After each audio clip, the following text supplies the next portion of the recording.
exemple comment le client eh bien, anticipe et ensuite réalise son choix. Donc ce sera ensuite aux experts de nous faire part de leur expérience, de leur témoignage. Simplement, je voudrais relever, et peut-être que nos experts tout à l'heure en diront un mot, moi je suis un peu comme certains d'entre vous, quelquefois un peu surpris, choqué par l'utilisation au quotidien d'anglicismes, de formules en anglais, parce que tout tourne autour de formules en anglicisme, alors qu'en plus la Grande-Bretagne est sortie de l'Union européenne, donc on devrait logiquement se rattraper avec le français. On voit bien encore au Parlement européen ce qu'il en est. Mais c'est vrai que tous ces mots qu'on utilise, qui sont pour la plupart à consonance anglaise, peut nous interroger en effet. Alors on revient à ce fameux client qui pour s'informer sur la décision et le choix de ses réservations, a souvent recours à Internet, aux avis des internautes qui sont donnés sur les fameux OTA, voilà, un mot de plus en anglicisme, Online Tourism Agency. Ce sont ces fameuses plateformes de tourisme en ligne, on le voit bien, tous ces guides voyage, le Routard maintenant qui est sur le site, routard.com, TripAdvisor, Booking, etc. On l'a vu hier, pratiquement 8 Français sur 10 préparent leur séjour en ligne. Et on voit bien à travers ces grandes enseignes la diversité de ce tourisme en ligne qui ont pris le dessus sur le tourisme mondial. Ils font aujourd'hui un peu, sont les patrons de l'opinion, c'est eux qui dictent un peu nos choix. On voit bien à travers les propositions qu'ils font, les professionnels sont un petit peu otages de ces OTA. Ils doivent impérativement souvent passer par eux. Alors, il n'y a pas que du mauvais, je dirais. On peut dire qu'aujourd'hui, avec la pandémie, ces sites-là ont amélioré les choses, puisque on va le voir. On peut aujourd'hui, eh bien, on a simplifié les conditions d'annulation, ce qui n'était pas toujours le cas. Conditions d'annulation simplifiées, on le voit bien, zéro stress. Pour inciter le voyageur à réserver son voyage, eh bien, on dit, si vous devez l'annuler pour quelconque raison, et en particulier des raisons sanitaires, eh bien, vous n'aurez pas de difficulté. Vous pouvez quasiment annuler jusqu'à la veille de votre départ. Donc la liberté d'agir, on la retrouve malgré tout sur ces sites-là. Et on a donc cette illustration de marketing en progrès. Et je pense que là-dessus, cette flexibilité, il sera difficile de revenir en arrière. Alors le client, pour organiser son séjour, on l'a vu là aussi à travers l'enquête qui a été réalisée sur les touristes. Aller avant à l'office du tourisme, appeler l'office du tourisme. Aujourd'hui, eh bien entendu, les offices du tourisme continuent à jouer leur rôle, mais on a bien vu que les jeunes ne poussaient jamais la porte d'un office du tourisme, se renseignaient rarement auprès d'un office du tourisme, mais le client va s'appuyer sur des applications qui sont souvent réalisées par les offices du tourisme, pour avoir la météo du lieu où il va partir, pour connaître les loisirs qu'il va pouvoir pratiquer, pour savoir les restaurants, les lieux à visiter. Donc tout cela se fait au préalable avant de partir sur des applications que ces offices du tourisme souvent ont créées. Donc malgré tout, même si on ne pousse pas la porte d'un office du tourisme, même si on ne l'appelle pas, eh bien, on va s'appuyer sur des applications qui bien souvent permettent d'avoir un certain nombre de renseignements. Et puis on le voit bien aussi, eh bien, à travers ces applications, c'est le retour des touristes qui donnent un avis, qu'ils partagent. Et on connaît tous ces partages d'avis de clients qui nous permettent quelquefois aussi de faire un choix. Alors, on sait que certaines détournent certaines applications et incitent des amis à mettre des avis positifs ou négatifs pour inciter ou au contraire détacher, retirer un certain nombre d'avis positifs pour inciter à ne pas aller à tel ou tel endroit. Mais cette offre de partage d'expérience permet en tout cas bien souvent de déterminer le choix qui sera fait. Alors on compte aussi beaucoup sur le retour que vont faire ces touristes à travers, vous allez voir l'exemple de la Grande Motte, mais beaucoup de villes aujourd'hui On va le voir à travers là, voilà cette diapo, hein, les sculptures que les villes créent aujourd'hui.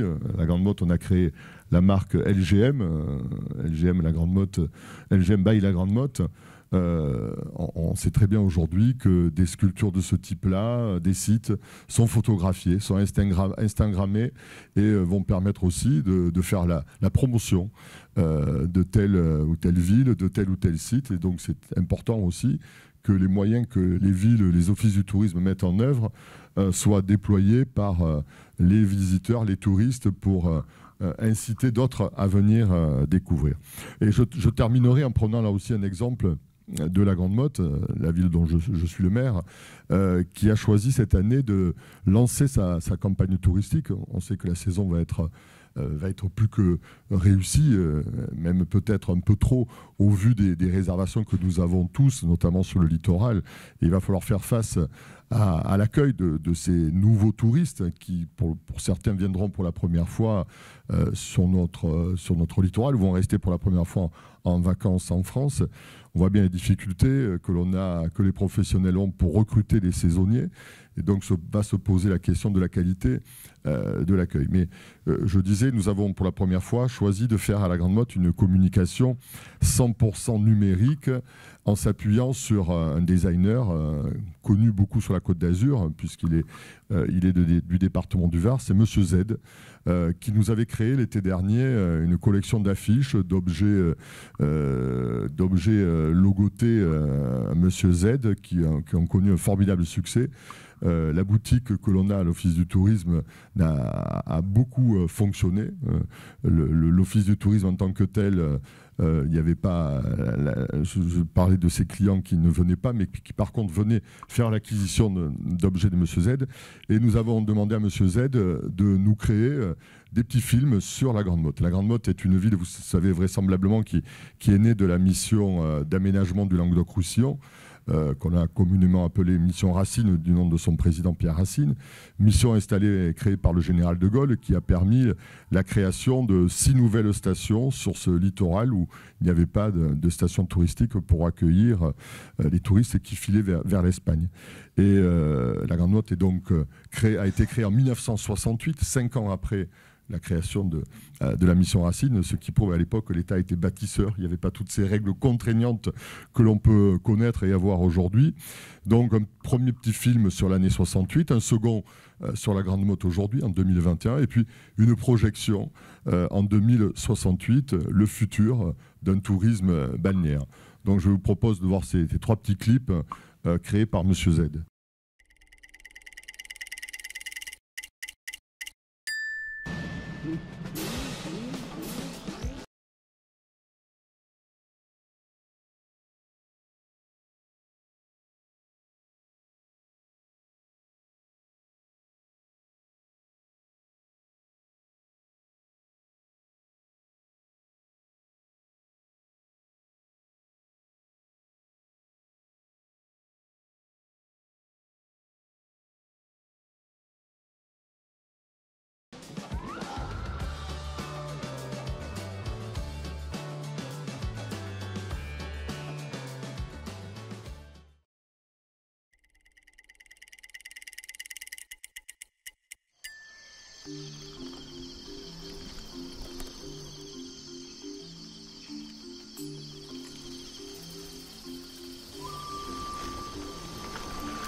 Alors, nous avons lancé ces 3 clips mois de juin, début juin.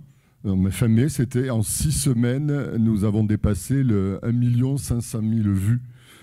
Pour dire qu'aujourd'hui, le numérique compte donc effectivement beaucoup. Alors pour ceux qui ne connaissent pas la Grande Motte, rapidement, hein, donc je disais ville issue de la mission Racine, ville architecturale réalisée et créée par un architecte unique, Jean Balladur, hein, qui a été l'architecte en chef, qui, comme l'ont fait Oscar Niemeyer à Brasilia et Le Corbusier à Chandigarh, c'est une des 3 villes dans le monde qui a été conçue, créée, imaginée par un architecte. Ville qui a obtenu le label Patrimoine du XXe siècle en 2010, parce que, vous l'avez vu, l'architecture est une architecture pyramidale, mais c'est aussi, alors certes, une ville de béton, mais une ville extrêmement verte, puisque 70% des espaces de la Grande Motte sont des espaces verts. On le voit à travers ces petits films.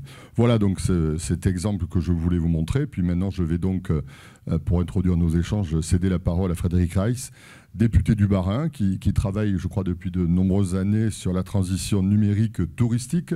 Il est membre de plusieurs groupes d'études sur le numérique et le tourisme. Il est donc expert de cette transition nécessaire pour tous les acteurs du tourisme. Donc, cher Frédéric, je vous passe la parole. Merci Stéphane. Bonjour à tous et je suis très heureux de vous retrouver lors de ce congrès ANET. Et pour ceux qui étaient dans les congrès précédents, j'ai présenté déjà des choses un peu similaires, notamment à Cabourg, où j'avais beaucoup parlé de réalité augmentée et j'avais parlé notamment de falaises. Je ne sais pas s'il y a quelqu'un de Normandie qui est ici, où on pouvait, donc, dans un site historique, avoir des personnages qui animaient le lieu. Et du coup, si, ça marche. Et donc, ça consiste tout simplement à superposer des éléments qui sont calculés avec les moyens informatiques et avec l'intelligence artificielle d'aujourd'hui, et qui sont confrontés à la réalité donc, du temps et la réalité du lieu. Et ça donne des choses un peu extraordinaires. Et donc, on a un certain nombre de sites aujourd'hui qui développent ce genre de concept. Aujourd'hui, je vais peut-être enfoncer quelques portes ouvertes parce que je vais revenir à des choses un petit peu plus basiques. Et là, la Grande Motte vous a emmené jusqu'en 2068. Moi, je vais vous emmener en 1870. Donc, on va reculer de 150 ans. Alors que d'autres avancent, mais c'est aussi évidemment pour développer un tourisme dans la ruralité et dans des sites un petit peu particuliers. Je vais un petit peu parler de ce qu'on entend par e-tourisme, et donc ça a déjà été évoqué. Et donc aujourd'hui, pour moi, en fait, tout passe par les QR codes. Alors donc, j'avais préparé un petit PowerPoint, et hier, en passant à l'Assemblée nationale, je me suis dit, tiens, je vais commencer par une photo de l'Assemblée nationale. Et donc, vous avez le qui est à droite de la photo. Et donc, vous prenez votre smartphone. Alors, on appelle ça flasher. Donc, vous flashez le QR code et vous apprenez que le sculpteur s'appelle Paul Aubé, que c'était un ami de Rodin et de Gauguin, et que la Marianne qu'on voit, elle est coiffée du bonnet phrygien, qu'elle a un glaive à la taille, que le génie ailé qu'elle tient symboliquement, c'est la liberté. Et de l'autre côté, on a une branche d'olivier qui symbolise la justice. Voilà, donc on a beaucoup de choses dans un petit carré toujours, et donc aujourd'hui évidemment plein de sites touristiques utilisent cela. Alors ce qui est intéressant, c'est qu'aujourd'hui les gens veulent savoir en avance un petit peu ce qu'ils vont découvrir dans une région qu'ils ont sélectionnée, dans laquelle ils veulent faire du tourisme. Et à partir de là, il y a un certain nombre d'applications déjà qu'on peut voir. Et donc évidemment, rien ne remplace d'aller sur place. Alors c'est un néologisme qu'on a fabriqué, les touristonautes, hein, qui sont là, qui regardent parfois d'ailleurs jusqu'au menu du restaurant dans lequel ils vont aller, puisque rien que là encore avec des QR codes, on peut découvrir les menus, on peut voir plein de choses. On peut réserver évidemment son hôtel, on peut sélectionner ses destinations.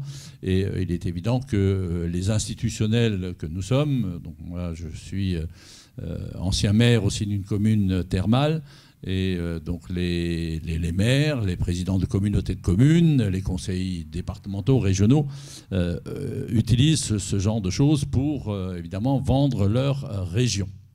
Voilà. Donc aujourd'hui, nous avons ce QR code. Il y a évidemment de grands monuments nationaux qui utilisent les nouvelles technologies. Et donc on va passer à la slide numéro 2. Voilà. Et donc je vais commencer par parler des arènes de Nîmes. Alors pourquoi un Alsacien vous parle des arènes de Nîmes? Tout simplement parce qu'il a une petite fille qui a étudié à Nîmes et qu'il est allé voir sur place. Et donc je suis allé évidemment sur le site. Et donc la première chose que j'ai trouvée, c'est voilà, une petite animation qui permet de voir les arènes de Nîmes en 3D.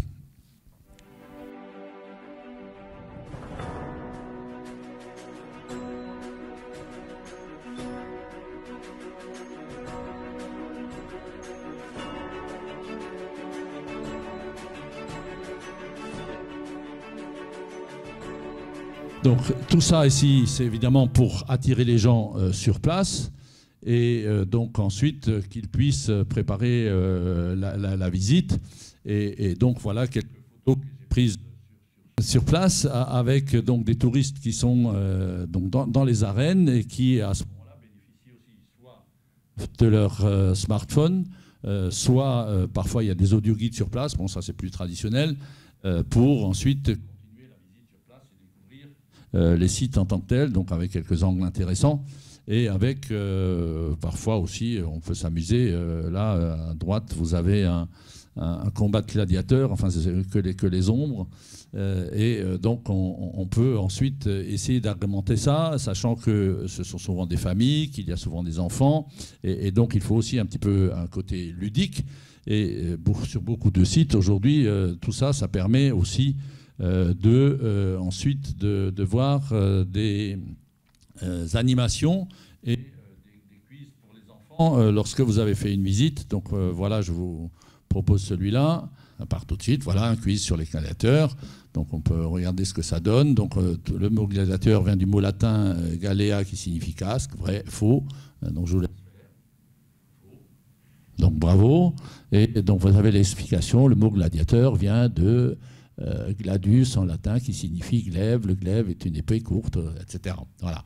Donc juste pour vous dire qu'évidemment on essaye d'avoir de l'intérêt tout au long de la visite aussi, et donc pour aller un petit peu plus loin. Alors moi je voudrais ce matin aussi vous parler un petit peu de la pandémie. Alors vous allez dire qu'est-ce que fait la pandémie dans le numérique et dans le patrimoine. Eh bien, moi, je pense qu'il y a eu de fortes conséquences, et je vais vous donner un exemple très précis tout à l'heure, où, à cause de la pandémie, certains sites touristiques qui étaient à l'arrêt se sont creusés les méninges pour savoir comment donner plus d'attrait à leur site, à leur lieu public, sur les déplacements, et donc ils ont fait preuve d'inventivité. Et donc la réalité virtuelle qui, en 3D, modélise un environnement, a permis cela, et donc via une caméra avec plusieurs objectifs et donc des vues complètes. Et donc on a quelques très bons exemples. Donc par exemple, je suis allé sur Lascaux, où on peut visiter aujourd'hui la grotte de Lascaux sans aucun problème.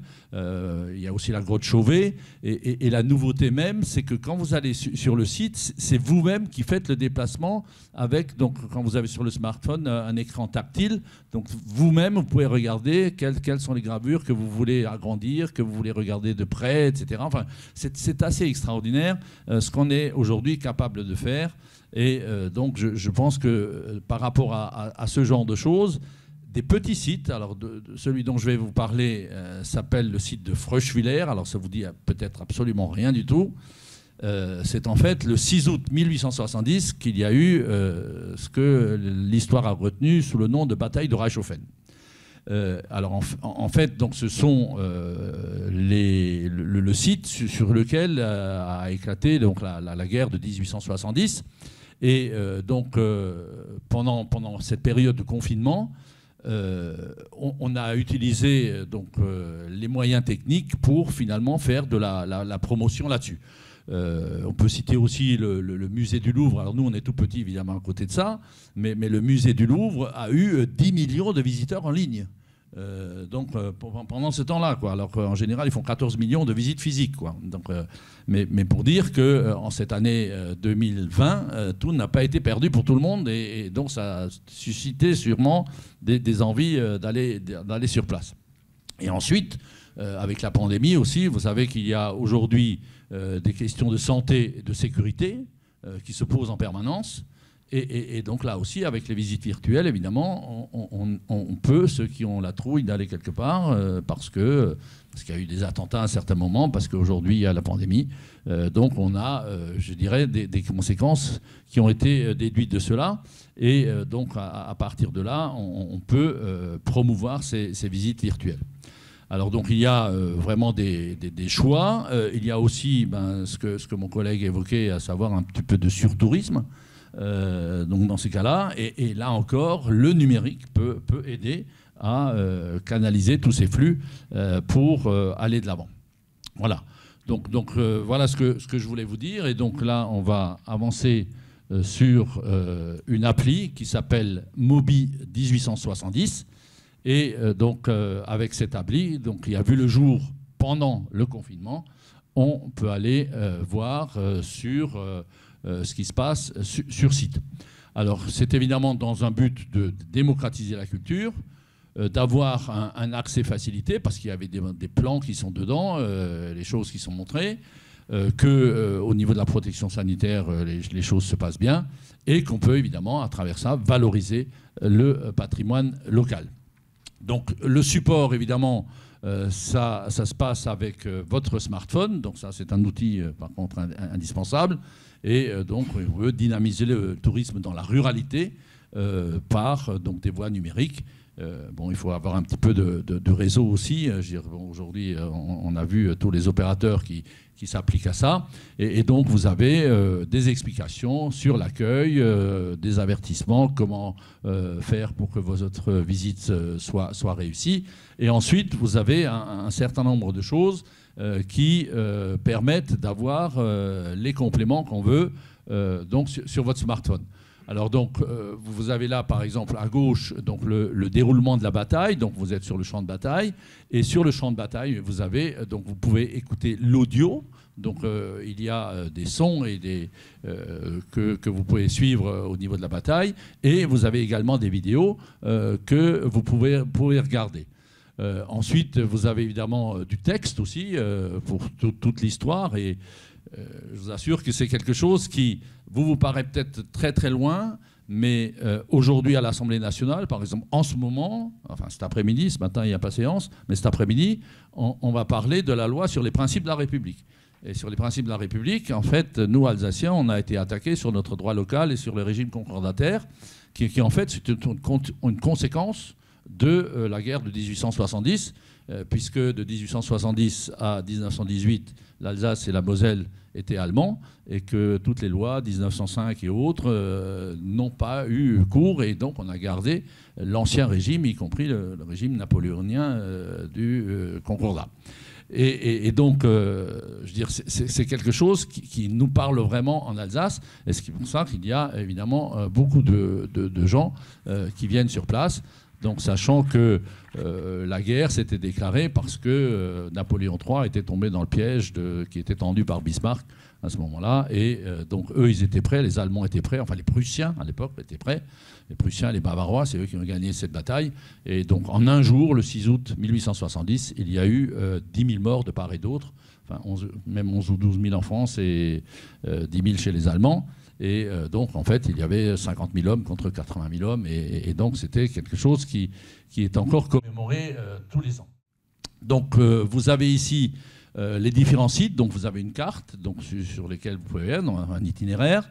Et puis ensuite, vous avez les choses importantes qu'on voit sur la droite. Alors, par exemple, en plein milieu là, de la carte, enfin, ce qui semble être une carte postale, vous avez l'église de la Paix. Alors, l'église de la Paix, c'est une église à Fröschwiller qui a été démolie pendant la guerre. Et en fait, l'empereur Guillaume II s'est engagé à reconstruire cette église une fois la paix revenue, et c'est ce qu'il a réellement fait.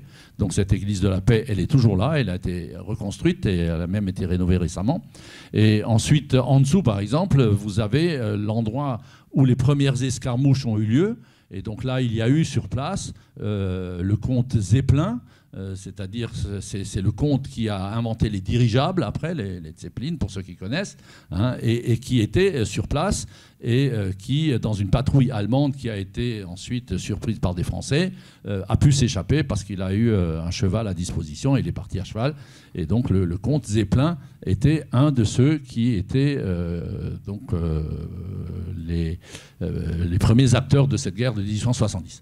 Ensuite, vous avez le monument des tirailleurs algériens, ce qu'on appelle les Turcos. Et donc, si vous avez là-dessus et le son, vous avez un jeune turco de 20 ans qui raconte un petit peu son périple, pourquoi il est dans l'armée française, etc. Voilà. Et donc, vous avez également ce qu'on a, c'est les cuirassiers dits de Reichshofen, puisqu'il y a une célèbre charge de cuirassiers à ce moment-là, qui a fait beaucoup de morts, et avec des tableaux célèbres qui sont aujourd'hui dans les musées, dans les mairies. Et donc, on a ceci. C'est une joyeuse comptine populaire que l'on fredonne encore aujourd'hui. En voici les paroles. C'était un soir la bataille de Reichshofen. Il fallait voir les cavaliers charger. Cavaliers, chargez, un doigt, deux doigts, une main, deux mains, et ainsi de suite en désignant et remuant les différentes parties de son corps.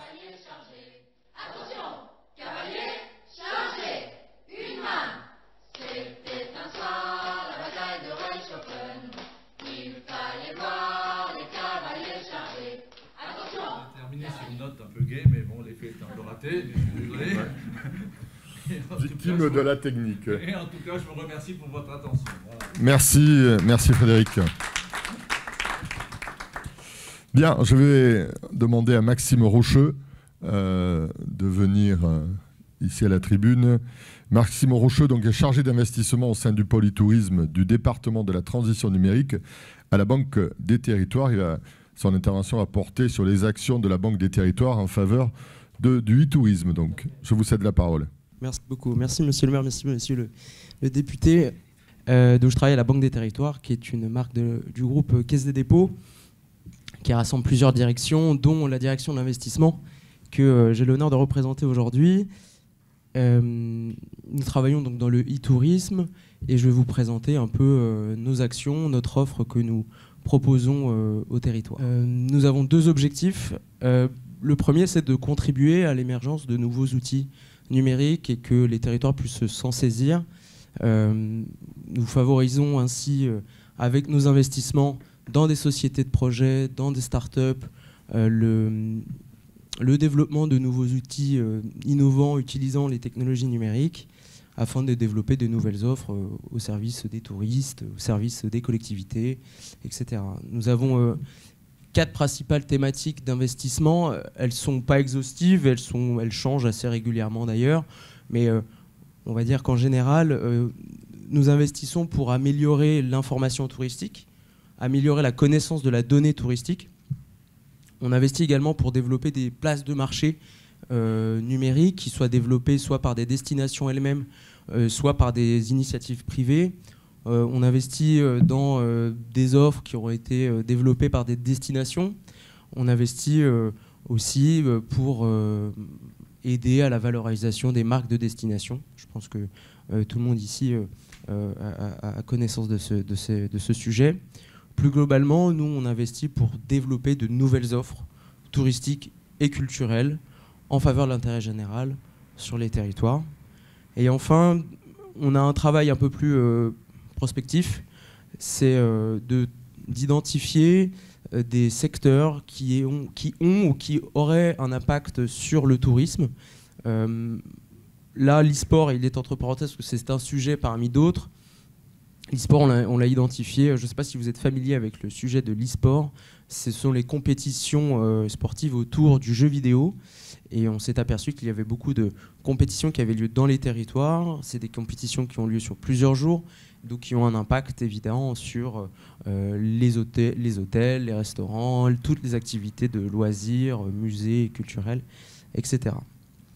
Nos cibles, on va dire, de cette offre, on a 3. Les porteurs de projets au sens large, des investisseurs, des destinations. Il y a les collectivités territoriales, évidemment.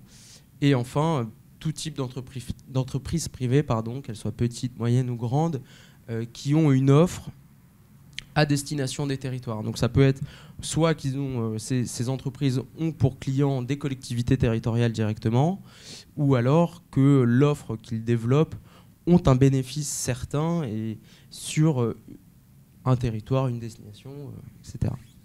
Nos modalités d'intervention, on fait partie donc de la direction de l'investissement. Notre première intervention, c'est en investissement. Donc, on investit les fonds propres de la Caisse des dépôts, issus de l'épargne des Français, des retraites, mais ça, j'imagine que vous le savez. On a développé plus récemment une offre dite de quasi-fonds propres, c'est-à-dire que c'est une offre de prêt subordonné. Et enfin, on intervient en cofinancement, en co-réalisation d'études qui ont pour objectif d'identifier un positionnement d'investisseur pour la Caisse des dépôts.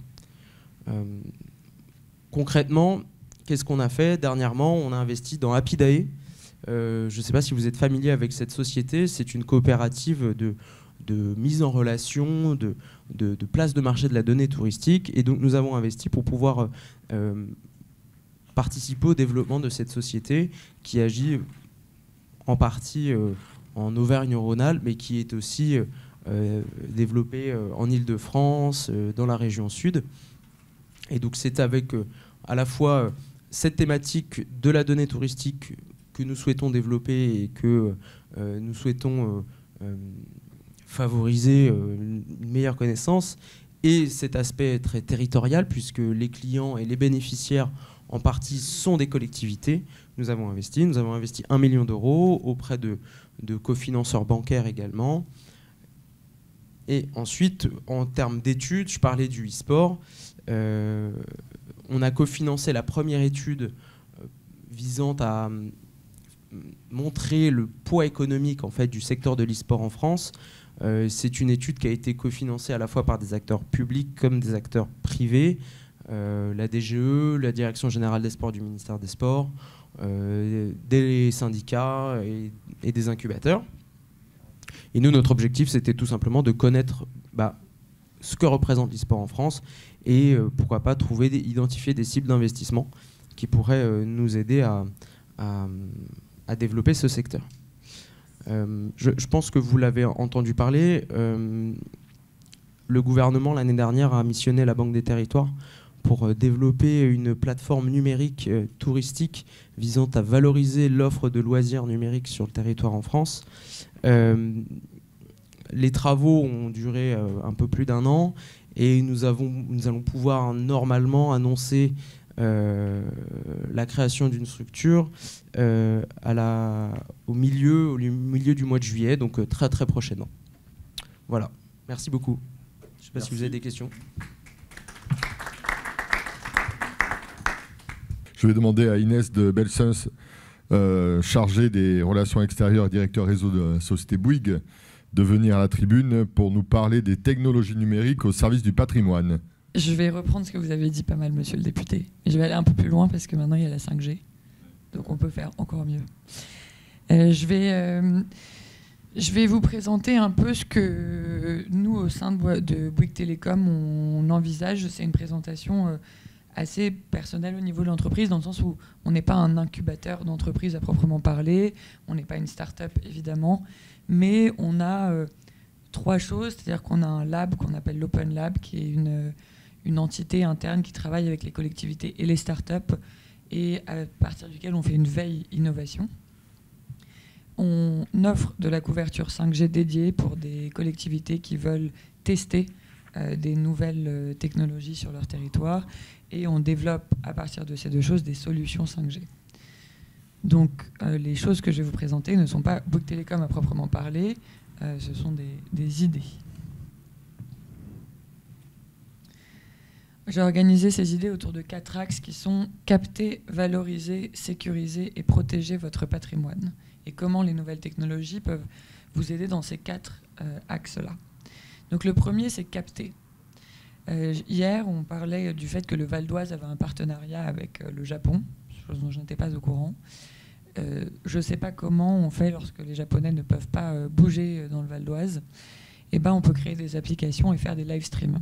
Avant, ce n'était pas possible, tout simplement parce qu'un live stream, ça demande une quantité de data énorme. Et quand vous avez beaucoup de gens dans une audience, c'est un peu comme la Coupe du Monde à Paris, quand on gagne, ça ne capte plus. Aujourd'hui, si on installe une couverture dédiée 5G sur un lieu où il y a, pendant un moment donné, énormément de monde, ça marche. Je vous ai mis comme exemple l'application qui avait été créée pour le Vendée Globe. Alors, je ne sais pas combien d'entre vous s'étaient mis sur cette application pour participer à la régate. Moi, personnellement, j'avais trouvé ça extraordinaire. Tout le monde autour de moi était devenu marin et participait à la régate du Vendée Globe. Je pense qu'il ne faut pas... je comprends la pensée qui mène à dire que si tout le monde peut accéder par Internet, ils ne viendront pas dans vos territoires.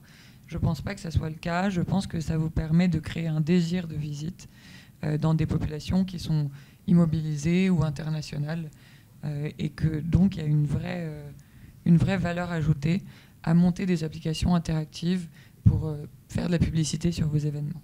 Le deuxième pan, c'est comment valoriser votre patrimoine avec la réalité augmentée et les lieux éphémères. Donc ça, on en a un peu parlé déjà.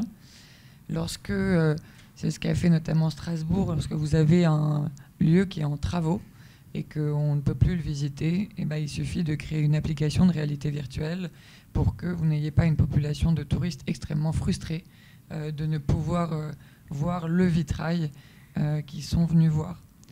Lorsque vous avez des ruines et que c'est difficile à valoriser, parce que qu'est-ce qu'on fait sur des ruines, eh bien, on peut créer des applications de réalité virtuelle qui permettent aux touristes de se replonger dans le lieu tel qu'il a existé à l'époque. C'est ce que fait notamment Nîmes. Et ça existe également sur d'autres territoires. Je vois qu'on hoche de la tête en face de moi. Oui. Voilà, j'ai entendu hier la peur de transformer les territoires touristiques en parcs d'attractions. Je pense que c'est une question de dosage et que ça peut juste permettre à des territoires touristiques qui ont aujourd'hui des choses qu'ils n'arrivent pas forcément à valoriser d'augmenter leur valeur. Et ça permet aussi d'attirer les jeunes. Ça, je ne vous le cacherai pas, des populations même bien plus jeunes que moi qui aiment beaucoup les applications de réalité virtuelle. Moi, je suis un peu âgée, je trouve ça très angoissant, mais ce n'est pas le cas des adolescents d'aujourd'hui. Enfin, on va parler de l'IoT et des caméras connectées, notamment pour les communes du littoral cet été qui vont avoir un afflux massif de touristes. On a aujourd'hui une population qui cherche à avoir des vélos, des scooters, des voitures, beaucoup d'équipements connectés à disposition dans les villes où ils passent l'été. C'est extrêmement difficile à sécuriser pour les communes. Aujourd'hui, il y a beaucoup d'applications, notamment une qui s'appelle Morio, qui vous permet d'assurer la sécurisation d'une flotte, notamment de transport. Nous, chez Bouygues, on a développé des forfaits IoT, donc c'est du B2B. Donc B2B, ça inclut les territoires chez nous et les startups qui permettent à une commune de dire nous, on voudrait mettre des capteurs sur tant de caméras, tant de vélos, tant de kayaks et je ne sais quoi d'autre à mettre à disposition du grand public. Ça, c'est nouveau. Évidemment, ça fait partie des innovations permises par la 5G. Ce n'était pas possible avant parce que la 4G ne supporte pas autant d'outils connectés en simultané. Et voilà, ça peut vous permettre de mieux accueillir avec moins de dommages. Oui. IoT, International Object... non, ouais, bonne question. C'est les objets connectés en français. Je reviens vers vous. Je devrais le savoir. Oui, c'est les objets connectés en français. Je ne sais plus quel est le... Voilà, donc les forfaits IoT, chez nous, c'est tout nouveau. Ça date d'il y a 1 mois. Et c'est vraiment à destination de ces projets d'innovation. On l'a mis en place en travaillant avec ces startups. Donc, par exemple, Morio, c'est en place aujourd'hui à Besançon, à Roubaix, dans le Doubs, pour tout ce qui est sécurisation des équipements mis à disponibilité. Et enfin, le dernier, qui est beaucoup plus niche et beaucoup plus axé urbanisme, hein, parce que nous, on est une compagnie d'infrastructure, donc c'est ce qui nous intéresse. C'est la protection du patrimoine. Et donc là, je vais vous montrer une vidéo qui est quelque chose qu'on a mis en place avec une start-up qui s'appelle Syslor et Colas, qui fait partie du groupe Bouygues, sur la numérisation des chantiers. Ça permet de faire des jumeaux numériques de vos villes, afin d'avoir tout le dessous du câblage de ce qu'il y a chez vous, afin de, quand vous devez faire des travaux, remplacer quelque chose, faire les conduits électriques, les machins, de juste regarder le scan de l'infrastructure de votre ville et de faire ainsi des travaux qui ont un impact minimum sur ainsi en bloquant pas la mobilité et tout ça. Donc, je vais laisser les ingénieurs. Donc là, la vidéo ne porte sur les jumeaux numériques des villes et les chantiers, mais j'aimerais que vous imaginiez si on pouvait faire la même chose sur des lieux de patrimoine.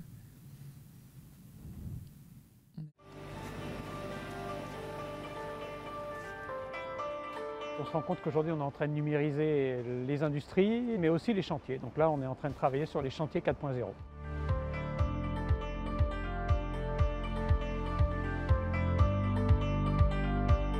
Colas et sa filiale SPAC va creuser les tranchées et va passer là sur des conduits de gaz. Et on a aussi une start-up qui s'appelle Syslor qui apporte un vrai savoir-faire qui va venir aider la construction et les chantiers. Après pose de la nouvelle conduite, nous devons obligatoirement, suivant la réglementation, faire le plan de recollement. Et donc pour cela, nous réalisons une intervention avec nos géomètres experts pour identifier et géolocaliser précisément la conduite afin de le reporter sur les plans de recollement de notre client et de lui transmettre un plan à jour avec la nouvelle conduite. Nous possédons maintenant des nouveaux outils complémentaires, type les outils développés par Syslor, qui nous permettent d'avoir de la réalité augmentée et de pouvoir également faire les plans de recollement par photogrammétrie. On a souvent besoin d'envoyer la vue exacte de ce qui se passe avec une notion de positionnement centimétrique. L'application permet exactement cela. Je prends mon téléphone, je filme, j'appuie sur envoyer, hop, c'est directement disponible depuis un browser internet sur n'importe quel ordinateur. Que ce soit un réseau gaz comme on voit ici, ou un réseau d'eau, un réseau d'électricité, un réseau fibre, tout ce qui est cartographié peut être projeté. On est en train de numériser toute une rue comme celle-ci, on a besoin de beaucoup plus de débit. Donc la première chose que va apporter la 5G, c'est des débits. La deuxième chose qu'on va apporter, c'est la localisation précise et une faible latence. C'est-à-dire que quand vous allez tourner votre caméra ou ainsi de suite, vous avez besoin d'une faible latence sur cette réaction. La géolocalisation précise, parce qu'on doit être précis au centimètre près, parce qu'avant de donner un coup de pelleteuse, on a besoin de savoir exactement ce qu'il y a dessous nos pieds. L'intérêt principal que nous avons, c'est d'avoir nos chefs de chantier qui sont plus autonomes pour pouvoir faire les recollements. Et nous travaillons principalement sur des conduites dites sensibles. Donc plus nous allons remblayer rapidement, moins nous aurons d'impact sur nos conduites récemment posées.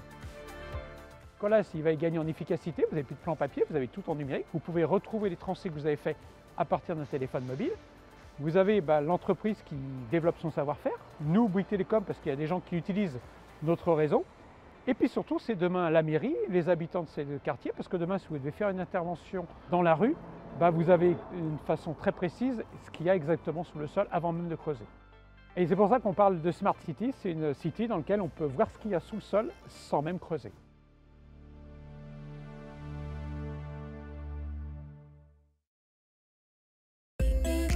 Bouygues Télécom Entreprise. Merci Inès. Et en plus, ça a marché pour vous le son, vous voyez. Tout arrive avec Bouygues Télécom. Bien. Alors, nous devions avoir un intervenant pour EDF qui n'a pas pu être présent, mais EDF nous a fait parvenir une vidéo sur le Smart City, la lumière au cœur des villes. Donc, je propose que nous regardions ce petit clip vidéo.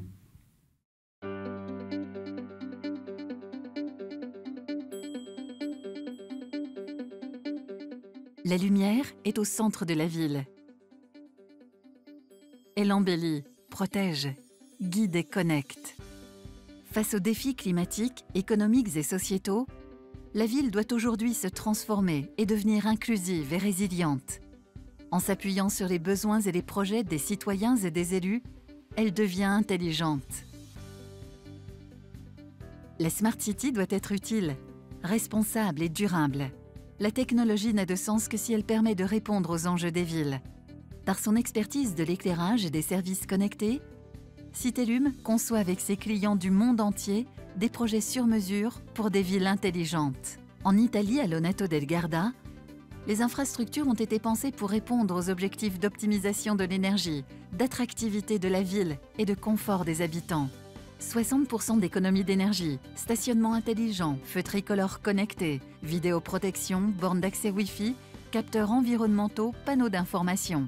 En Espagne, à Sant Cugat del Vallès, la gestion intelligente des infrastructures a permis de gagner en efficacité, fluidifier la mobilité et promouvoir le bien vivre ensemble. Carrefour à feu connecté, caméras de contrôle de trafic, capteurs de flux de véhicules, système de contrôle d'accès, capteurs de bruit, plateforme digitale. En France, à Dijon Métropole, grâce au premier poste de contrôle centralisé, la gestion de l'espace public gagne en efficacité. Les coûts de fonctionnement diminuent, de nouveaux services sont déployés et les données sont intelligemment exploitées pour créer de nouveaux services. Éclairage intelligent télégéré 100% LED, 65% d'économie d'énergie. Carrefour à feu avec priorité bus, stationnement intelligent, vidéoprotection, borne d'accès contrôlée à distance, réseau haut débit, panneaux à messages variables, capteurs d'ambiance, applications citoyennes, plateforme digitale et open data. Notre conviction est que la technologie est un moyen et non une fin en soi. Elle doit servir un projet de vie citoyen. Nos solutions évoluent au fil des défis à relever. Notre plateforme Muse, par exemple, permet à nos clients d'optimiser leur consommation énergétique, piloter leurs équipements, résoudre les événements de l'espace public et communiquer avec les citoyens. Elle évolue au fur et à mesure de nos projets pour intégrer les nouveaux besoins de nos clients. Les femmes et les hommes de Citellum à travers le monde accompagnent les villes dans chacun de leurs projets avec passion et fierté. La satisfaction de nos clients et des citoyens est notre première source de motivation. La Smart City humaine, résiliente et responsable, Citellum la réinvente avec vous chaque jour.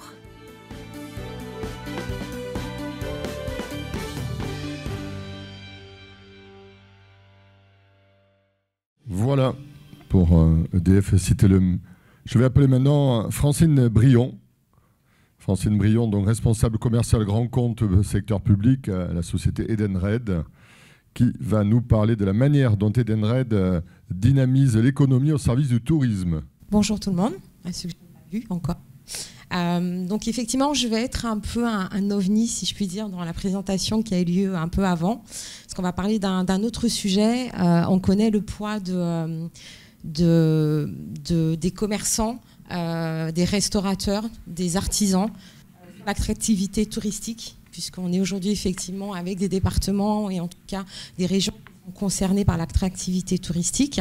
Donc Edenred, inventeur du ticket restaurant, je pense que tout le monde nous connaît aujourd'hui, normalement. Voilà, parfait, super, très bonne nouvelle, merci. Donc Edenred a développé une plateforme avec des solutions de paiement. Donc, ils vont concerner différents sujets et différentes thématiques.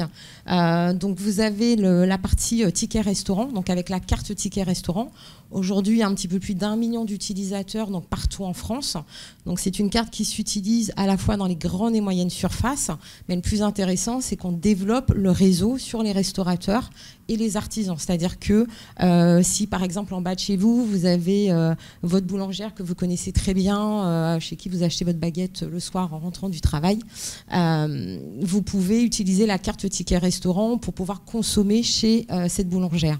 Donc le but, c'est aussi de pousser vers ces petits commerçants qui sont peut-être concernés durant les périodes un peu plus calmes par rapport à votre, en tout cas aux périodes touristiques, peut-être qui sont en besoin de clients et qui recherchent du coup plus de consommation qu'en période touristique. Donc vous avez aussi le dispositif donc, Ticket Mobilité, pardon. Ticket Mobilité donc, qui est concerné par la loi LOM, donc la loi Mobilité, qui date d'il y a 1 an, et qui va proposer en fait à toutes les collectivités,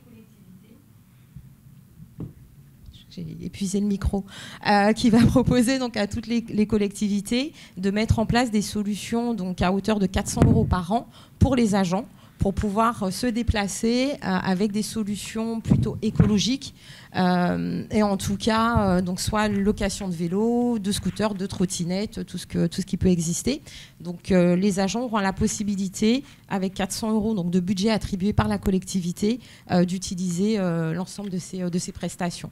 Donc on est pareil, on peut être sur des commerçants locaux sur les territoires qui peuvent avoir une petite compagnie de vélo par exemple, où vous pourrez avec votre carte mobilité louer votre vélo pour aller travailler. Pas sûr selon la distance bien sûr et les trajets. Un dispositif qui est très connu aussi, donc qui est la carte Cadeos, pardon, et qui effectivement qui est la plus connue, je pense, en matière de chèque cadeau, et qui s'utilise également au niveau de toutes les enseignes. Donc tous les dispositifs que je présente, le but pour nous, en tout cas chez Edenred, c'est vraiment de les pousser plutôt au niveau des petites enseignes, plutôt que les grandes et moyennes surfaces qui connaissent déjà et qui sont déjà amenées à les utiliser. Vous avez aussi la partie ticket CESU, donc le CESU qui est attribué donc aux agents avec un budget, un cofinancement ou pas de la collectivité et qui peut être utilisé donc, pour la petite enfance, pour le jardinier, pour la sécurité ou autre. Donc pareil, faire travailler effectivement des personnes qui sont soit leurs propres employeurs ou des structures régionales. Donc le but effectivement de l'ensemble de nos dispositifs, c'est d'accompagner toutes les structures où qu'elles soient et d'être présent sur différents sujets. Donc le but c'est d'être plus proche des collectivités sur le bien-être des agents. Je pense que le but principal est celui-là. C'est aussi de développer l'économie locale et l'emploi. Pour vous donner un exemple, une étude a été faite en 2018 par la PETR, c'est l'association de l'ensemble des prestataires du titre restaurant, et qui a démontré que pour 1 € de participation employeur, vous aviez 2,55 € qui étaient reversés dans le commerce local. Pourquoi 2,55 €? Puisque le titre restaurant est cofinancé. Donc si vous avez 1 € employeur, vous allez avoir 1 € donc de l'agent de payer. Et les 55 centimes, parce qu'on se rend compte qu'en consommant avec des titres restaurants, on prend un dessert, on prend un café, on prend un verre de vin, de champagne, et que du coup, on a toujours un surplus de consommation qu'on ne fera pas si on paie avec sa propre carte bancaire ou en espèces. Donc pour 1 € de participation de la collectivité, 2,55 € sont reversés dans l'économie locale. Donc c'est effectivement très important d'insister sur la mise en place de ce type de dispositif au sein des collectivités. J'essaie d'être courte parce que le temps est compté. Voilà, le temps est compté, je sais, donc je ne vais pas vous prendre plus de temps. Merci. Je suis présente avec ma collègue donc Anissa sur le stand si vous souhaitez plus d'informations ou pour des rendez-vous en province, nous sommes partantes à 300%. Parfait. Merci beaucoup. Merci Francine. Maintenant, nous allons passer à une expérience dans un département, celui du Val d'Oise, avec Laurent de Montou, dont représente Val d'Oise Tourisme, qui va nous présenter un moteur expérientiel sur leur site internet de Val d'Oise Tourisme, qui est générateur d'idées d'excursions et de séjours à partir de critères personnels. Vous avez la parole. Nous, on est l'agence de développement touristique du département du Val d'Oise. À ce titre, 4 missions nous incombent. La première, c'est l'observation du territoire, de ses flux, de son économie touristique. Le deuxième va concerner l'accompagnement des acteurs dans la professionnalisation, dans la qualification de l'offre, des choses comme ça, sur de l'ingénierie. Et puis 2 autres leviers que sont la promotion et la commercialisation, ou en tout cas la mise en marché de produits et de l'offre touristique du territoire. Alors, mon intervention va être à la fois rapide et reprendre un petit peu tout ce qui a été évoqué par les précédents intervenants, sous une forme un peu de synthèse, parce que vous allez voir qu'il y a pas mal de choses qui se regroupent. Et la première, ça va être un petit peu on va faire un voyage dans le temps. Alors, beaucoup moins lointain que celui que vous nous avez proposé, qui était passionnant. Moi, je vais juste remonter en 2017. Donc, c'est quand même beaucoup plus court. Au moment où Val d'Oise Tourisme engage un chantier de refonte de son site internet. Voilà. On a un projet de numérisation, d'e-tourisme. Et là, on va s'interroger sur ce que à la fois nos acteurs et à la fois nos clients, on est un petit peu sur cette position de clé de voûte, ce que tous nos clients potentiels attendent. Alors, de la part de nos acteurs, on le sait un petit peu plus facilement parce qu'on est au contact avec eux plutôt régulièrement, voire quotidiennement. J'en vois ici que je salue. Je pense à Hélène de l'Hôtel d'Anguin. Donc voilà, on sait que c'est générer du flux, c'est de l'attractivité, c'est de la qualification de l'offre, c'est donner une meilleure image du territoire. En revanche, ce qu'on connaît un petit peu moins à l'époque, c'est ce que veulent nos clients. On a été chercher, on a fait un petit peu comme tout le monde, on l'a entendu aussi ce matin, faire du benchmark, aller écouter un peu les tendances, observer aussi qualitativement mais quantitativement, c'est-à-dire s'équiper d'outils pour connaître un petit peu les flux, pour connaître les attentes et surtout les habitudes de consommation. C'est des choses qu'on a également aujourd'hui. Et à partir de tout ça, on a axé notre site internet, notre nouveau site internet, sur 3 leviers principaux. Le premier, qui est la source essentielle et qui est peut-être la chose que le client va le plus utiliser, mais en même temps moins voir comment elle se fabrique, c'est la data touristique. J'entendais tout à l'heure parler d'Apidae. Nous, on est sur ce système d'information touristique depuis maintenant 5-6 ans, avec notre CRT, qui a été cité tout à l'heure. C'est une grosse machine, Apidae, mais c'est la base. C'est-à-dire que sans ça, il n'y a pas d'offre, il n'y a pas de données, tout simplement.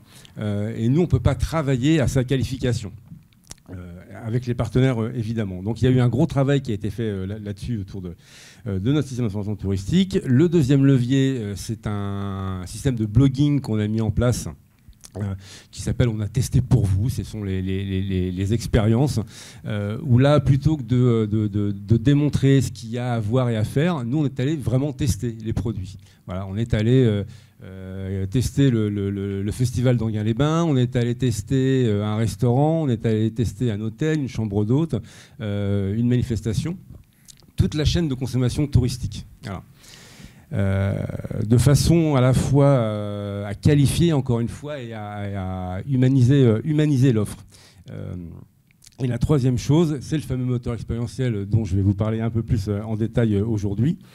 Mais l'idée de tout ça, c'était rentrer dans une forme de cercle vertueux qui est d'informer avec la data, qui est de séduire avec la qualification de l'offre et enfin de convaincre pour amener une consommation touristique.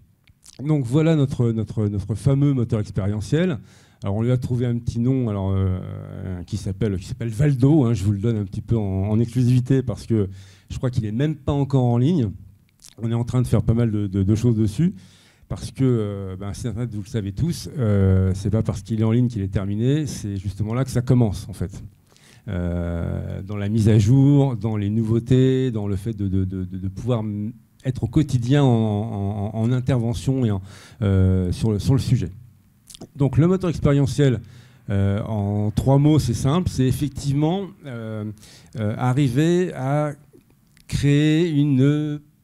je vais lâcher un mot un petit peu, un petit peu techno, c'est la personnalisation d'une offre de masse en fait. C'est pas très beau, on n'a pas trouvé mieux. Je le dis ici parce que c'est un terme technique. Le client, c'est pas ça qui l'intéresse. Le client, il est en permanence confronté à une multitude d'offres, que ce soit chez nous ou ailleurs. On est comme ici en région parisienne. On est une des plus grandes destinations en termes de flux. Un peu mise à mal depuis 1 an et demi, je vous l'accorde. Mais quand même, ne serait-ce qu'en clientèle locale, qui est une de nos clientèles principales, c'est très très important en termes de fréquentation et de sollicitation pour de l'offre. Donc nous, ce qu'on va faire, c'est leur demander combien de temps ils ont à passer dans le Val d'Oise. Alors, je ne sais pas, est-ce que vous voyez, hein, on est sur de la demi-journée, on est sur de la journée ou sur du week-end. Je vous propose de faire le test en direct. Si quelqu'un veut choisir un des 3, pour vous montrer que tout ça n'est pas truqué. Alors le week-end, donc on est sur plus d'un jour. On va ensuite les interroger sur un deuxième critère qui est la composition en fait. Est-ce qu'on vient tout seul? Est-ce qu'on vient en couple? Est-ce qu'on vient entre amis? Est-ce qu'on vient en famille? En couple, voilà. C'est bientôt le week-end, vous avez raison.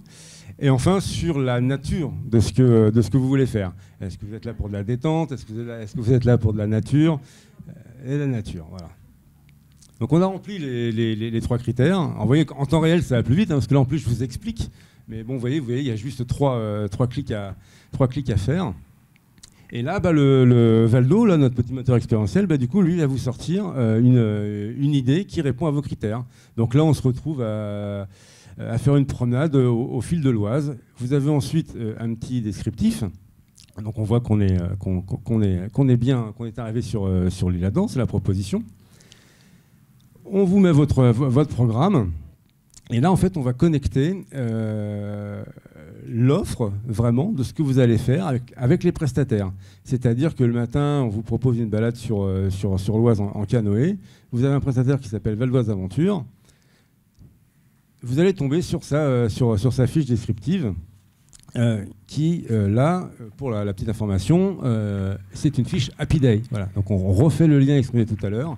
Au départ, on qualifie l'offre, on la renseigne au maximum.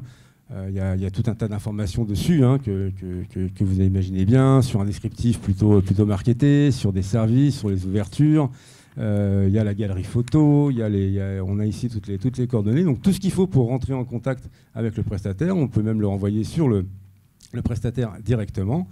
Et vous allez avoir la même chose sur chacune des prestations qui seront proposées par le moteur expérientiel. Ça marche pour la restauration, ça marche pour les visites, ça marche pour l'hébergement, etc. etc. Voilà. L'hôtel est là, il est là, je peux vous le montrer également.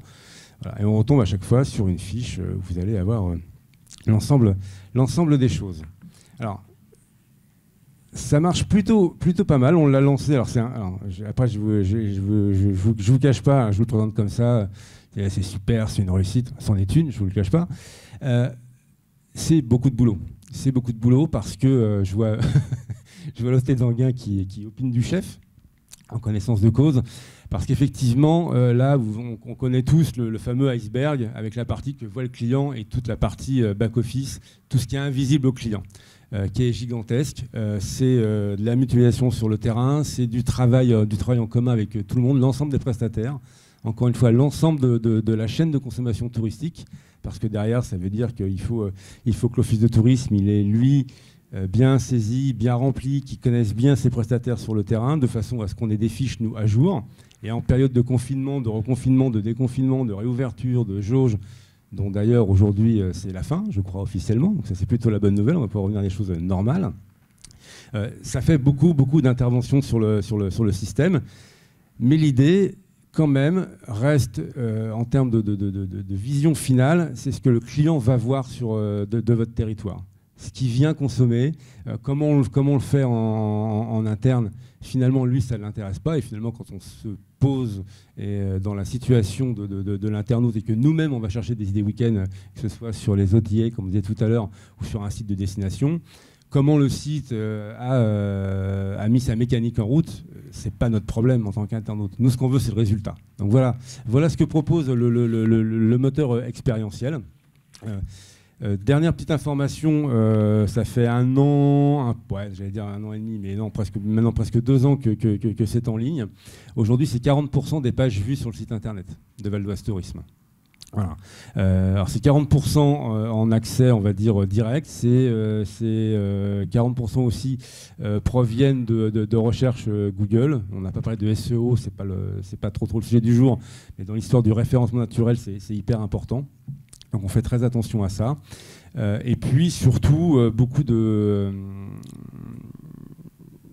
beaux projets autour de ça, parce qu'on se rend compte que ça qualifie vraiment l'offre, que ça intègre l'ensemble, encore une fois, de la chaîne de consommation touristique. Donc c'est les partenaires, c'est les relais territoriaux, c'est le département lui-même, parce que ça fait appel aussi à plein d'autres domaines d'activité. Gros boulot, mais résultat intéressant au final. Voilà ce qu'on peut vous proposer. Merci Charles-Laurent. Belle présentation en effet. Voilà, nous allons maintenant, nous sommes très en retard, mais nous allons passer à la présentation de 2 startups. Vous savez que depuis l'an dernier, l'ANET a mis en place un pôle startup. Il est composé de 3 et nous en avons 2 qui sont présentes aujourd'hui. Je vais céder la parole à Tony Debord, qui est le cofondateur de Totemia. Tony, à vous la parole. Très bien, bonjour à tous. Vous m'entendez? Oui, très bien. Donc Totemia, bonjour à tous, c'est la première plateforme de réservation de séjours pour enfants et adolescents, mettant en relation les familles et les organisateurs de colonies de vacances, séjours linguistiques, pour les 6-17 ans qui organisent des séjours donc, en France et à l'étranger. Totemia, c'est l'histoire de deux amis issus du secteur du e-commerce et du conseil, deux amis qui sont aussi issus d'une jeunesse qui est partie en colonie de vacances il y a une vingtaine d'années. Alors je ne connaissais pas la cantine de la bataille de Reichshoffen, mais néanmoins je suis parti. Voilà, c'est une autre génération. Je suis issu d'une famille de restaurateurs qui travaillaient matin, midi et soir, et notamment pendant les vacances. Et la seule solution pour moi pour m'occuper pendant les vacances, c'était de partir en colonie de vacances ou de me confier à mes grands frères et sœurs, ce qui était une très mauvaise idée. Donc voilà, donc je suis parti, j'ai eu cette chance. Et je sais ô combien les colonies de vacances m'ont permis de développer en moi une certaine autonomie personnelle, mais également d'apprendre certaines valeurs républicaines. Je pense notamment à la mixité sociale, le vivre ensemble, et puis aussi l'occasion de découvrir de nouvelles activités, de nouvelles destinations. Voilà. Totemia, c'est aussi l'histoire de plusieurs constats. Un constat du côté de la demande, des parents qui ont exprimé en fait une réelle difficulté à trouver le séjour idéal pour leur enfant, en termes d'activité, en termes de destination, en termes de budget aussi naturellement. C'est aussi un constat de la part des organisateurs, qu'ils soient sous format associatif ou des sociétés commerciales, qui peinent à être visibles sur la toile, puisqu'aujourd'hui vous avez plus de 1500 organisateurs de colonies de vacances et de séjours linguistiques qui exercent ce métier en France. Et donc une réelle opportunité pour nous de développer une marketplace, donc totemia.com, pour réconcilier l'offre et la demande, et aussi pour se positionner en tant que tiers de confiance, notamment en vérifiant le sérieux des organismes qui sont labellisés, référencés sur totemia.com. Donc un projet innovant, on voit la slide, un projet innovant donc, qui permet d'apporter encore une fois donc, du choix aux parents et aux enfants, puisqu'aujourd'hui on référence plus de 350 séjours différents sur la plateforme, soit environ 200 activités et 160 destinations. On apporte des garanties aussi, puisqu'encore une fois on référence et on vérifie bien le sérieux des organismes qui sont référencés sur Totemia. On vérifie leur bonne déclaration auprès du ministère de l'Éducation nationale, de la jeunesse et des sports. On vérifie qu'ils soient bien déclarés auprès des DDCS, qui sont les directions départementales de la cohésion sociale, et qui, elles, sont chargées de mener des contrôles un peu surprises, aléatoires dans les centres de vacances pour vérifier le respect des normes sanitaires, le respect des normes au niveau de l'encadrement et aussi au niveau de l'hébergement. Et puis aussi, évidemment, on apporte les meilleurs prix en toute marketplace. On lance de nombreuses animations commerciales, des ventes privées, des ventes bon plan, voilà, ce genre de choses, pour avoir une proposition également de valeur au niveau du prix. Totemia, c'est également un projet durable, un vrai modèle de plateforme différent, comme projet de transition pour soutenir durablement le secteur. Alors, on n'a pas du tout la même approche que Booking, que Airbnb. On a construit un modèle de réservation équitable, un modèle de fair booking, fair donc au sens équitable. Qu'est-ce que ça veut dire? C'est-à-dire que du côté de l'offre, en fait, on propose comme modèle de rémunération un taux de commission qui est réduit.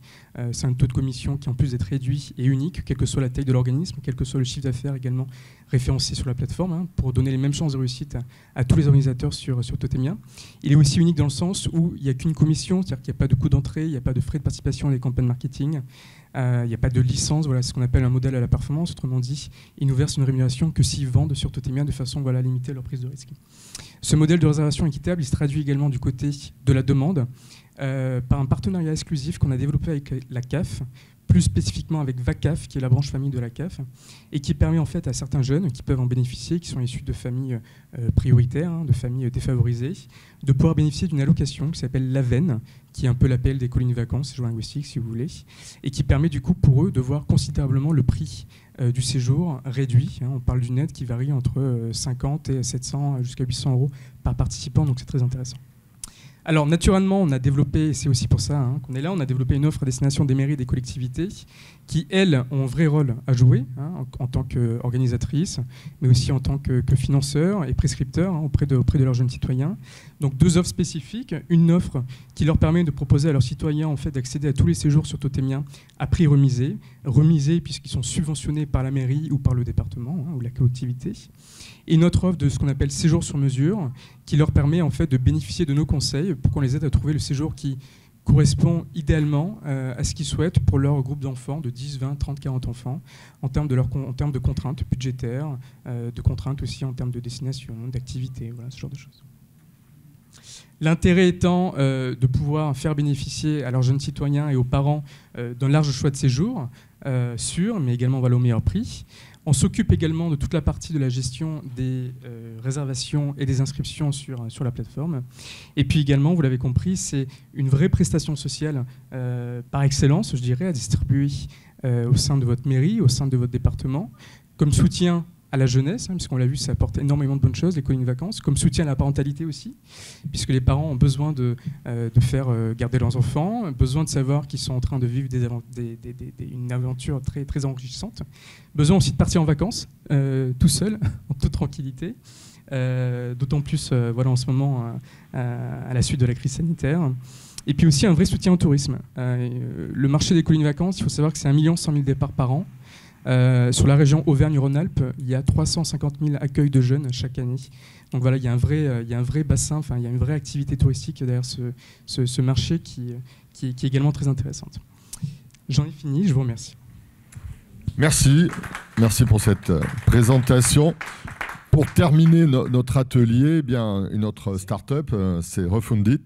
J'appelle Nessim Le Picard, qui est directeur au sein du cabinet et institution donc de Refundit. Bonjour à tous.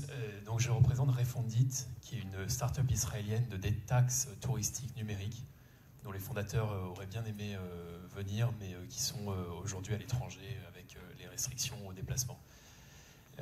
Donc la détaxe touristique, pour ceux qui ne connaissent pas, en fait, c'est les touristes ne sont pas soumis à la TVA sur les achats qu'ils remportent chez eux. C'est considéré comme des exportations. Donc dans tous les pays à peu près où il y a la TVA, les États ont développé ça comme une forme de politique touristique pour encourager les touristes à dépenser davantage dans les territoires, dans les magasins, pour stimuler le commerce. Voilà. Le problème, c'est que c'est un domaine qui marche assez mal, qui est complexe. Refundit entend simplifier tout ça et mettre la détaxe au service des territoires, au service des commerces. Alors j'ai une petite vidéo qui parlera, qui sera assez évocatrice sur le sujet. Près de 150 millions de touristes non européens visitent l'UE chaque année. Ces touristes dépensent plus de 126 milliards d'euros par an en shopping. Selon la loi, ils ont droit à un remboursement de TVA de plus de 26 milliards d'euros par an. Cependant, ils reçoivent en fin de compte moins de 3 milliards d'euros, car la plupart d'entre eux renoncent simplement par avance à la détaxe. Pourquoi? Parce que c'est compliqué. Premièrement, la détaxe est habituellement proposée dans les grands magasins des grandes villes, mais n'est que très rarement proposée chez les milliers de petits et moyens commerces partout sur le continent. Deuxièmement, le formulaire que les touristes doivent remplir est long et compliqué et les instructions sont déroutantes. Troisièmement, les difficultés continuent à l'aéroport. Dans de nombreux cas, le comptoir des douanes se trouve dans un terminal différent, ce qui le rend difficile à localiser. Lorsqu'on arrive à le trouver, la file d'attente est souvent longue, ce qui peut vous faire manquer votre vol. Il arrive que le guichet soit carrément fermé à certaines heures, ou alors que vous deviez montrer les marchandises achetées alors qu'elles sont déjà emballées et envoyées à l'enregistrement. Si vous avez réussi toutes ces épreuves, une surprise vous attend. Des frais de dossier de 35 à 40% s'appliquent et la plupart des touristes ne savent même pas qu'ils ont été facturés. Pas étonnant que la plupart des touristes renoncent à l'avance, leur demande de remboursement de TVA et en sortent amers. Que suggérons-nous?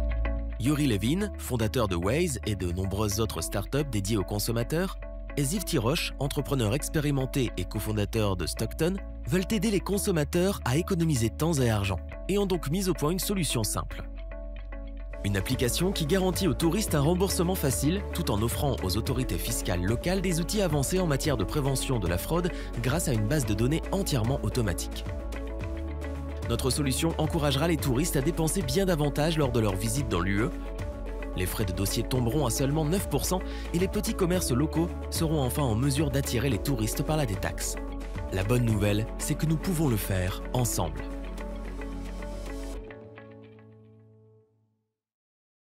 Voilà, donc pour résumer, en fait, aujourd'hui, la détaxe, c'est un système que vous connaissez dans les grandes villes autour des magasins de luxe, qui fonctionne vraiment pour les touristes aisés et pour les achats de luxe. C'est un système très complexe avec des procédures administratives difficiles à mettre en œuvre pour les petits commerces. Donc le résultat, c'est que les petits commerces n'offrent pas la détaxe. En France, 75, enfin, c'est plus des 3/4 des commerçants ne peuvent pas proposer la détaxe. C'est dommage dans un contexte post-pandémique où en fait les touristes vont être moins nombreux. Donc l'enjeu, ça va être de les faire dépenser plus. On sait qu'un touriste qui utilise la détaxe va dépenser 3 fois plus Dans le magasin, on fait un exemple, un couple de touristes qui va dépenser 200 € dans une visite dans une petite commune touristique. S'il récupère la TVA, donc à peu près 40 €, il y a plus de chances qu'il aille s'offrir un repas au restaurant du coin, qu'il aille ensuite dépenser davantage dans la commune en souvenir, etc. Donc, ce que propose Refondit, c'est de mettre au service de ces commerçants, au service également des touristes, les technologies numériques pour que toutes ces procédures administratives soient gérées par l'opérateur, qui est Refondit, et que du coup tout le monde puisse proposer la détaxe en fait sans procédure. Ça sera très simple, hein, le touriste entrera dans le magasin avec son smartphone, il prendra en photo ses tickets de caisse, Refondit se chargera de tout, des modalités de contrôle, transmettra aux douanes les papiers, les formulaires, et le touriste sera remboursé lorsqu'il quittera le pays. Voilà. Donc c'est un gros changement, une grosse révolution. Donc passer d'un système où aujourd'hui c'est vraiment le luxe, un système où la détaxe est accessible à tous, accessible à tous les petits commerçants au territoire et également à tous les touristes. Voilà. Merci. Écoutez, effectivement, très utile lorsqu'on voyage. Bel outil. Voilà, mais écoutez, je crois qu'il est temps d'aller déjeuner, à moins que parmi vous, on n'est plus très nombreux, des questions émergent parmi vous, mais sinon, eh bien, écoutez, je ne me reste plus qu'à remercier les différents intervenants et à vous souhaiter un bon appétit, une bonne fin de congrès.